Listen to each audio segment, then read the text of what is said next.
Amelia had always lived a quiet life. The type of girl who never stayed out past 10, didn't wear too much makeup, and believed that saving herself for marriage was the right thing. Not because someone told her to, but because it was what she truly believed. She liked her books, her playlists full of sad songs, and she always found comfort in routines. Her world was small, safe, and predictable. That was until her mom married Victor, a wealthy man with a jawline sharp enough to slice through brick and a coldness that lingered behind every fake smile. Victor came with money, a house with more rooms than sense, and a son named Mason, her new stepbrother. Mason was nothing like her. He was trouble walking on two legs, loud, reckless, charming in a dangerous way, the type of guy who never followed rules because rules bored him. Tattoos, motorcycles, whiskey bottles under the bed, and girls. So many girls. They were always around him like moths to fire, and Mason, he knew exactly how to burn them just enough to make them stay. Amelia didn't like him, or so she kept telling herself, but something about living in the same house with him, breathing the same air, seeing him shirtless in the kitchen at 2 a.m. eating cereal like he didn't give a damn, it did something to her. She tried to ignore it. Tried to pretend the flutter in her stomach was just hunger, or nerves, or whatever excuse she could come up with to keep from admitting the truth, because no sane girl falls for her stepbrother, especially not someone like her. It started with small things, a smirk when he caught her staring too long, a sarcastic good girl whenever she avoided confrontation. One night during a blackout, they ended up talking in the dark hallway for hours. He wasn't as stupid as he pretended to be. He asked questions that made her think. He remembered little things about her, like how she hated mint toothpaste and loved thunderstorms. Then that night happened. It was after a party their parents threw, boring and loud, full of people pretending to like each other. Amelia went to the pool house to escape it all. Mason showed up minutes later with a bottle of something strong and stupid in his hand. She told herself it was just going to be a drink and some harmless conversation, but one thing led to another. She still doesn't know how it went from sitting across the room to kissing him like her life depended on it. She didn't know what she was doing. He did. He asked her more than once if she was sure. She was too caught up in the moment to think. She didn't even remember if protection was involved, and if it was, it clearly didn't do its job. She told herself it was a mistake, a stupid one-time accident. She avoided him for weeks. She prayed, hoping her body would forget that night happened. But prayers didn't stop the nausea. They didn't stop her period from going missing. They didn't stop the 2 pink lines on the test she took at 3 a.m. while shaking in the bathroom. She stared at that stick for an hour. Pregnant, pregnant, pregnant. The word wouldn't stop screaming in her head. Worse, pregnant by Mason. Her stepbrother. How the hell was she supposed to explain that? To her mother, to Victor, to anyone? Amelia felt like the world was caving in around her. Her whole life, the careful, good girl life she had built, had just gone up in flames because of one reckless night, one decision, one mistake, and Mason had no idea. Not yet. But he was about to find out, and nothing would ever be the same after that. Amelia didn't sleep that night, or the next. She kept the pregnancy test in a shoebox under her bed like it was some kind of cursed relic, as if hiding it would somehow undo what happened. But every time she looked at herself in the mirror, she didn't see the same girl anymore. She saw someone reckless, someone confused, someone terrified. She kept trying to convince herself not to tell him. What good would it do? Mason wasn't the type to step up. He barely took care of himself, let alone a child. And what if he thought she did it on purpose? What if he laughed? Worse, what if he told their parents? The shame would kill her before the baby ever could, but silence wasn't working either. Her emotions were getting out of control. She cried for no reason, snapped at her mom over the smallest things. She couldn't eat, couldn't sleep. And Mason, he started noticing. "You good?" he asked one afternoon as she walked past him in the hallway. His tone wasn't cocky like usual. It was low, cautious. She just nodded and kept walking, avoiding his eyes. Later that night, he knocked on her door. "I need to talk to you," she said before he could even speak. Her voice was shaking so bad she thought she might fall apart right there on the floor. "Okay," he said, stepping in, confused. "What's going on?" Amelia couldn't even look at him. Her eyes were on the floor, hands clenched into fists. She took a deep breath, and then the words just came out. "I'm pregnant." Silence. He didn't laugh. He didn't say anything for a long moment. She finally looked up, and his face was pale. Not shocked, not angry, just completely blank. "I'm sorry. What?" he finally said, voice hoarse. "It's yours," she whispered. "That night in the pool house, I thought maybe—" "You're pregnant," he said again, like he was trying to process the words one at a time. "Yes." He took a step back, then another. His hand ran through his hair as he started pacing. Shit, Amelia, are you sure? Did you take the test?" She nodded. 3. And they were all, "Yes." Mason. Then came the anger. Not yelling, but that sharp, frustrated type that sat in his chest like fire. "God damn it," he muttered. "This wasn't supposed to happen. We were stupid. I shouldn't have—" "You think I planned this?" she snapped suddenly, her voice rising for the first time. "You think I wanted this? I didn't even know what I was doing. You were the one who brought the damn bottle, Mason. You were the one who kissed me first." He froze. "I'm not blaming you," she continued, voice softer now. I don't know what to do." Neither of them said anything for a while. Finally, Mason sat on her bed and looked at her, really looked at her. No games, no jokes. "So what now?" he asked quietly. "Are you keeping it?" Amelia swallowed hard. "I think so. I don't know if I could live with myself if I didn't." He nodded slowly, rubbing his hands together like he was trying to warm them. "Okay, then we figure it out." She blinked, confused. "What do you mean?" It's not just your problem now, is it?" He said. "It's ours." It was the first time Mason didn't sound like a boy pretending to be a man. For once he sounded real, scared, but serious. She almost cried, but instead she nodded. "We can't tell Mom," she said. He didn't argue. "Not yet. Not yet." 2 words that meant everything was only just beginning, because while they were trying to keep it together, the world around them was about to start noticing. And secrets, they don't stay buried for long. The days that followed were a blur. Amelia moved through the house like a ghost, holding her breath every time someone looked at her for too long. She wore baggy clothes, avoided mirrors, and skipped breakfast just to keep her mom from noticing the growing nausea that hit her every morning like clockwork. Every minute of every day felt like walking through a minefield, terrified someone would say the wrong thing, ask the wrong question. Her mom, of course, was clueless. Too busy with her new husband, too obsessed with planning weekend brunches and charity events to notice her daughter was slowly unraveling. But even if she did look, really look, would she have seen it? Or would she have just blamed hormones or teenage mood swings? Mason, on the other hand, was a different story. He changed. He wasn't exactly gentle. That wasn't in his nature. But he was present. He stopped bringing girls around. He stayed home more. He'd leave little snacks by her bedroom door when she said she didn't want to eat. He downloaded a pregnancy tracking app, even if he pretended it was just curiosity. And yet the distance between them was still massive, because despite the fact that they were in this together, they couldn't be together. Not really. They were still step-siblings living under the same roof, pretending nothing happened, and every moment they were near each other, it was like tension thick enough to choke on. One wrong look, one late-night slip-up, and everything would come crashing down. It almost did one evening. They were sitting in the garage, the only place quiet enough to talk without fear of being overheard, when Mason looked at her and said something she hadn't expected. "We should leave." Amelia froze. "What?" "Run away, just for a while, a few weeks, maybe months. Go somewhere no one knows us. Figure out what the hell we're doing before it gets worse." "Worse?" she repeated, stunned. "You think it's going to get worse?" Mason didn't answer right away. He just stared at the concrete floor like it had all the answers he didn't. "We're not just hiding a pregnancy, Amelia. We're hiding the fact that you're pregnant with your stepbrother's kid.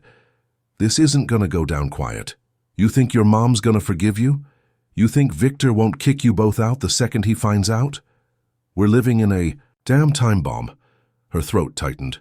And what, you want to disappear? Just run and leave everything behind. He looked at her, eyes serious. You got a better idea? She didn't. She wanted to scream. She wanted to cry. But mostly she wanted to believe there was a way out of this mess without breaking everything around them. Mason's idea sounded reckless, typical of him. But somewhere deep inside, she felt the urge to say yes. But fate had other plans, because while they were busy whispering about secrets and running away, someone else had already started connecting the dots. It started with her mother finding the pregnancy test wrapper buried in Amelia's bathroom trash. Just a sliver of foil, nothing concrete, but it was enough to plant a seed. Then there were the missed classes, the morning sickness, the way Mason suddenly became protective, too protective. And worst of all, the night Amelia forgot to lock her phone and left a message from Mason open on her screen. We need to talk. I think we should tell them soon. This secret's killing you. That was all it took. The next morning, Amelia woke up to her mother sitting at the edge of her bed, face pale and stiff, holding the pregnancy test wrapper in one hand and her phone in the other. Tell me, her mother said in a cold, flat voice, this isn't what it looks like. Amelia couldn't breathe. The secret wasn't a secret anymore, and the storm had finally arrived. Amelia sat frozen, her entire body stiff with panic as her mother stared her down like she was a stranger. The silence between them felt louder than a scream, and it pressed against Amelia's chest like a weight she couldn't lift. I asked you a question, her mother said again, this time with more venom behind the words. Tell me this isn't what it looks like. But it was. There was no lie strong enough to cover this one. The wrapper in her mother's hand, the text on the phone, the way Amelia looked, fragile, exhausted, broken. It was all right there. Every clue, every piece. Amelia opened her mouth, but the words just wouldn't come. Is it his? Her mom asked, voice cracking. Her throat felt like it was filled with broken glass. Yes. Her mother blinked hard. It was like hearing it out loud flipped some kind of switch inside her. Her face twisted, not in anger at first, but in betrayal. Deep, soul-cutting betrayal. Oh my God, she whispered, standing up suddenly. Oh my God, Amelia, with your stepbrother. Tears burned Amelia's eyes. I didn't plan it. It just happened. Her mother turned away, running both hands through her hair in disbelief. You were supposed to be the smart one, she muttered, pacing now. You were the one I didn't have to worry about. And now, this? What the hell were you thinking? I wasn't, Amelia whispered. I know I messed up. You think this is just a mistake? Do you know what you've done? What this is going to look like? What Victor is going to do when he finds out? That was the part that scared her the most. Victor. He'd never really treated Amelia like a daughter. She was a polite inconvenience in his perfect house. Always in the way, always too quiet, too soft. If he found out she was carrying his son's child... He can't know, Amelia said quickly. Her mother spun around. You think, we can hide this? Amelia looked down at her stomach. It was still flat, but it wouldn't be forever. I don't know, I need time. Her mother shook her head like she couldn't believe what she was hearing. I gave up everything to marry him, Amelia. Do you understand that? I finally gave us a stable life, security. Hell, you've got a roof over your head that doesn't leak, and food that isn't ramen noodles. And you... Her voice cracked again, this time with pain. You throw it away over one night with him. A sharp knock on the door made them both jump. It was Mason. He didn't wait for permission. He walked in, took one look at the scene, and knew. His eyes met Amelia's, then her mother's. She knows, Amelia whispered. He nodded, jaw clenched. Figured. Her mother stared at him like he was something disgusting. I always knew you'd be trouble. Mason didn't flinch. I'm not running from this. Oh, please, she scoffed. You are this. You and your selfish... little games. Do you even understand what you've done? Mason looked straight at her. Yeah, I got her pregnant. I didn't plan it, but I'm owning it. You want to hate someone. Hate me, but leave her alone. It was the first time anyone had ever defended Amelia like that. It should have made her feel safe. Instead, It just made her heart hurt more, because now she knew this was going to destroy everything. Her mother didn't respond. She just walked out of the room like something inside her had shattered. And now it was just Amelia and Mason, standing in the middle of a mess too big to sweep under any rug. "I think she's going to tell him," Amelia whispered, voice trembling. Mason nodded slowly. "Then we need to be ready." "For what?" He looked at her with that same dead serious expression he wore the night she told him she was pregnant. "For war." Victor didn't yell. He didn't throw things or explode like some raging father from a movie. He was colder than that, scarier even. The kind of anger that doesn't come with raised voices, but with silence so sharp it could cut skin. He found out 2 days later. Amelia didn't know what her mother had told him exactly. All she knew was that one moment everything was tense, and the next, the entire house felt like it had stopped breathing. Mason was the one who told her Victor knew. "He asked me to come to his office," Mason said, standing in her doorway, arms crossed. His usual smirk was gone. He didn't say a word for like a full minute, just stared at me like I was some roach he found in his bourbon. Amelia sat down, feeling her stomach twist. "What did he say?" "He asked if it was true. I said yes. Then he asked if I was planning to marry you or just ruin your life." Her head snapped up. "What did you say?" "I told him the truth," Mason muttered. "That I don't know what we are yet, but I'm not going anywhere." Amelia blinked back the sting in her eyes. Mason wasn't perfect, not even close. But for the first time in her life, someone was choosing to stand in her mess instead of walking away from it. Then came the real hit. "He wants us out," Mason added, jaw tightening. "Both of us." "What?" "He's giving your mom an ultimatum. Either she sends you to stay with some aunt in Georgia until the baby's born, or he pulls. The money, the house, everything." Amelia felt the floor shift beneath her. Just like that, the fake stability her mom married into was cracking apart. The nice house, the designer kitchen, the future her mom always gloated about. It was hanging by a thread, and Amelia was the one holding the scissors. Later that night, her mom came into her room with red eyes and a cold voice. "You've ruined everything." Amelia didn't even cry this time. She was too numb. "Then say it. Say you wish I wasn't your daughter." Her mom looked away. "You're not the girl I raised." "I never was," Amelia whispered. There was no screaming, no hugging, no warm maternal breakdown.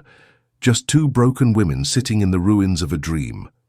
2 days later, Amelia was packing her bags. She was being sent away to an aunt she barely remembered in a town she'd never lived in. The message was clear. Disappear. Hide the shame. Keep the whispers from spreading. But Mason had other plans. "I'm coming with you," he said flatly as he leaned against her car. "No, you're not." "Yes, I am." Amelia shook her head. "They'll hate us even more." "I don't care," Mason replied. "You didn't get here alone, and I'm not going to let you walk this road by yourself." Her eyes welled up again, but this time not from fear, from something else. A flicker of safety in a world that had turned its back on her. "You don't even know where we're going." "Then I guess we'll figure it out together," he said with a shrug. She stared at him, long and hard. This wasn't the Mason from months ago, the careless, wild thing who didn't care about consequences. This was someone new, still flawed, still reckless, but real. Amelia looked back at the house, her mother watching silently from the window, Victor standing behind her, stone-faced, and then she got in the car. Mason took the driver's seat. As they pulled away, no one waved, no one called her back. The only sound was the wheels on the road and the pounding of her heart. They were leaving behind everything they knew, but sometimes the only way to survive is to burn the past and drive straight into the unknown. The drive to Georgia took 9 hours, but it felt like a lifetime. They barely spoke the whole way. Not because they didn't want to, but because there were no words left. Just silence, heavy and uncertain, sitting between them like a third passenger. Amelia had never been to her aunt's house before. All she remembered was a Christmas card here and there, and an awkward phone call when her mum forced her to say thank you for a gift she didn't like. Aunt Renee was one of those relatives who stayed distant, not cruel, just cold. And now this was supposed to be home. The house was small and neat, with a porch swing that creaked like it hadn't been used in years. Aunt Renee opened the door with a stiff smile and sharp eyes that scanned Amelia's stomach like she expected it to already be showing. "Well," she said, crossing her arms, "you look exactly like your mother did when she made her own bad choices." Amelia's heart sank, but she didn't argue, she didn't defend herself. She just nodded and walked inside, clutching the straps of her backpack like it was armor. It was armor. Mason, on the other hand, didn't take the judgment quietly. "Nice welcome," he muttered under his breath. Renee ignored him and pointed down the hallway. "You'll sleep in the guest room. He'll take the couch. You two will not share." "A room under my roof." "Wasn't planning on it," Mason shot back. And so their new life began, awkward, cold, quiet. Aunt Renee didn't ask questions. She didn't offer comfort. She just set down rules and expected them to follow. No talking after 10, no visitors, no calls to their parents unless supervised. It felt less like a home and more like a holding cell. The only thing that kept Amelia sane was Mason. He tried, really tried. He picked up a part-time job at a local auto shop, working greasy shifts just to put some cash in their pockets. Every night, he'd come home with blackened hands and a sore back, and still ask her how she was feeling like it was the most important thing in the world. He'd sit on the porch with her after dinner and tell her jokes that barely made sense just to hear her laugh.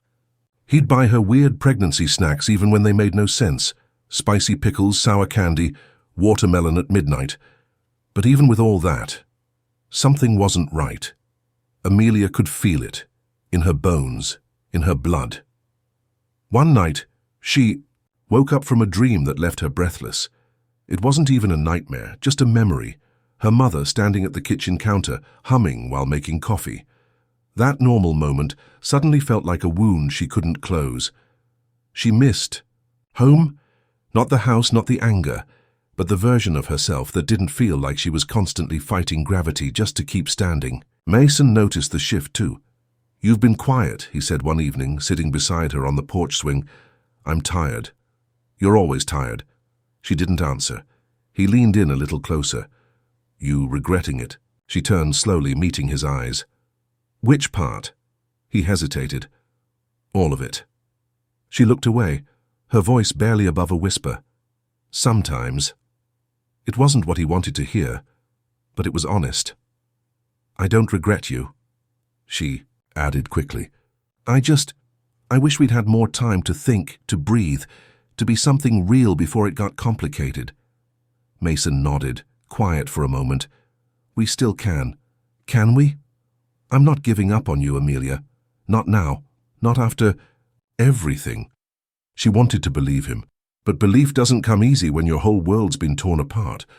Still, she rested her head on his shoulder, and for a while they sat like that, two broken kids in a borrowed house holding on to the only thing they had left, each other. But what they didn't know was that someone had followed them, and soon their past, the one they thought they left behind, was about to knock on Aunt Renee's front door. It was a Saturday afternoon, the kind of day that should have felt peaceful. The Georgia sun was pouring in through the dusty windows, and Amelia had just finished folding a pile of baby clothes she'd picked up from a local thrift store. Mason was out working, covered in grease somewhere under a car. Everything was still. Until the knock came, hard, sharp, repeated. Amelia peeked through the curtain, and her breath stopped. Standing there, on the porch of Aunt Renee's quiet, little home dressed in a neatly pressed navy blazer and holding something in his hand, was Victor. Amelia's heart dropped straight into her stomach. She stumbled back from the window like it had burned her. Why was he here? How did he even find them? Aunt Renee came into the room frowning. "Someone's at the door." "I know," Amelia whispered, trembling. "It's him." Renee's eyes narrowed. She stepped outside without another word. Amelia watched through the crack in the sinister. Their voices were low, too low to make out, but she could tell it wasn't going well. Renee had her arms crossed. Victor's mouth was tight, thin, like he was swallowing rage. He handed her something. A folder, maybe. Then Aunt Renee pointed toward the house. And that was it. Victor was walking in. Amelia took a step back. "You're not supposed to be here." He ignored her, closing the door behind him like he owned the place. "You thought you could run away and everything would just go away," he said quietly, his voice calm, too calm. She stood her ground. "You kicked me out." "No, I gave your mother a choice. She kicked you out." "And now what?" she asked. "You came here to shame me again?" He didn't answer right away. He dropped the folder on the coffee table. It slid open. Medical papers, printouts, photos. "I had you followed," he said, looking her dead in the eye. Her legs nearly gave out. "What the hell is wrong with you?" She choked. "You followed me?" "Not just you," he said flatly. "Him too." Her stomach twisted. Victor stepped closer. "You think I was going to let you two sneak away and play house with a baby like nothing happened? That I'd just sit back while you dragged this family's name through the mud?" "We're not a family," she hissed. He ignored that. "You're 17, Amelia. You have no job, no plan. Just a mistake growing inside you, and he sneered, is a high school dropout working in a garage. What exactly do you think your life is going to look like in 5 years?" She bit down on her tongue so hard she tasted blood. "I'm offering you a way out," he said finally. "One chance. I have a lawyer. There's a clinic 3 hours from here. Quiet, discreet. You end this, come home, clean it all up. I'll make sure no one ever hears about it." Amelia stared at him like he'd just slapped her. "You're disgusting," she whispered. "You think this baby is some stain you can wipe off a family portrait." Victor didn't blink. "I think you're young enough to recover. But if you go through with this, if you keep it, you're done. I won't help. Not with money, not with support, not with anything. And your mother? She'll stay with me, because I made it very clear she doesn't get to have both." That broke something in her. "She's choosing you over her own daughter?" Amelia asked, voice cracking. Victor shrugged. "She's choosing survival, the same thing you should be doing." Just then the door creaked open again. Mason, sweaty, covered in oil, holding a wrench in one hand and death in his eyes. "I think you've said enough," he growled. Victor didn't flinch. "You're just a parasite, Mason. You latched onto my wife's kid because you knew you couldn't make anything of your own life. You seduced her, got her pregnant. And now you want to play the hero?" Mason didn't say anything. He just walked up to him, looked him straight in the eye, and dropped the wrench on the floor with a loud clang. "You touch her again," he said quietly, "and I'll forget we're related by marriage." Victor backed up half a step. "You're already a disgrace. You want to add felon to that list too?" Mason laughed, but it wasn't humor, it was cold. "You think I care what you call me? I care about her. That's it." Victor turned to Amelia one last time. "Last chance," he said. "You come home or you disappear." She didn't hesitate.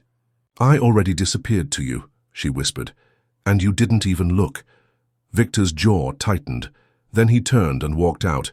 Aunt Renee didn't stop him this time. The door slammed shut behind him, and with it, Amelia felt the final break from the life she used to know. No more pretending. No more maybe, just her, Mason, and a baby on the way. 3 months passed. The heat in Georgia got heavier with time, but Amelia didn't mind anymore. Her belly had started to show. Not much, just a soft curve, but enough that she had to start wearing looser dresses. The thrift shop lady down the road, Miss Carla, had taken a liking to her, always put the maternity section aside for her favorite little mama.